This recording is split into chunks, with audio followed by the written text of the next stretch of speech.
প্রিয় ভাই ও বোনেরা, মানুষেরা যখন ঘুমিয়ে পড়ে, পৃথিবী যখন নীরব নিস্তব্ধ হয়ে যায়, রাত যখন গভীর হয়ে আসে, তখন সেই নীরব নিস্তব্ধ ও কোলাহল মুক্ত পরিবেশে তুমি ঘুম থেকে জেগে উঠো, অজু করে পুত পবিত্র হয়ে তোমার রবের সামনে দাঁড়িয়ে যাও এবং ব্যর্থহীন কণ্ঠে ঘোষণা করো, আল্লাহু আকবার, ইন্নী ওয়াজ্জাহতু ওয়াজহিয়া লিল্লাযী ফাতারাস সামাওয়াতি ওয়াল আরদা হানিফা ওয়া মা আনা মিনাল মুশরিকিন।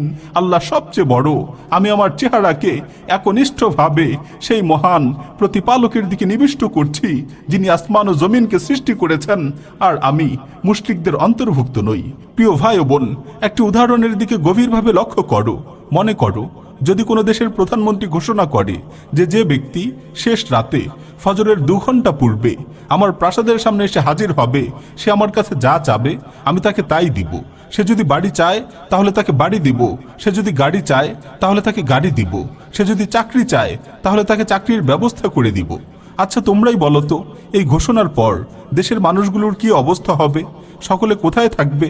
নিশ্চয় সকল মানুষ এই গভীর রাতে আরামের ঘুমকে উপেক্ষা করে প্রধানমন্ত্রীর বাসভবনের সামনে সিরিয়াল ধরে দাঁড়িয়ে থাকবে, কারণ তারা দুনিয়ার এক তুচ্ছ প্রধানমন্ত্রীর প্রতিশ্রুতিতে বিশ্বাস করে।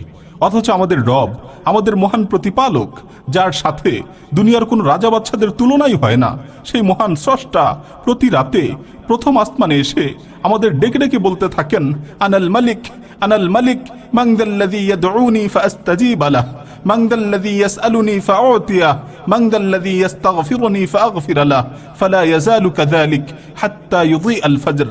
আমি বাদশা, আমি রাজাধিরাজ, কি আছো এমন যে আমাকে ডাকবে, আমি তার ডাকে সাড়া দিব? কি আছো এমন যে আমার কাছে প্রার্থনা করবে, আমি তার প্রার্থনাকে পূর্ণ করব? কি আছো এমন যে আমার কাছে ক্ষমা চাবে, আমি তাকে ক্ষমা করে দিব? ফজরের রাত পর্যন্ত আল্লাহ তাআলা তার গুনাহগার ও অভাবী বান্দাদেরকে এভাবেই ডাকতে থাকেন।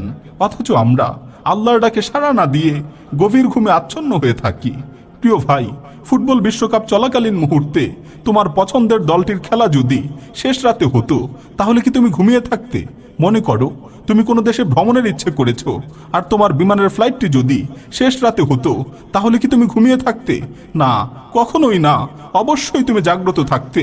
দুনিয়ার এই সামান্য কারণে তুমি যদি রাত জাগতে পারো, তাহলে শেষ রাতে আল্লাহর ডাকে সাড়া দিতে কেন তুমি অলসতা করছো? কেন তুমি অবহেলা করছো? প্রিয় ভাই ও বোন, ওঠো, জাগ্রত হও।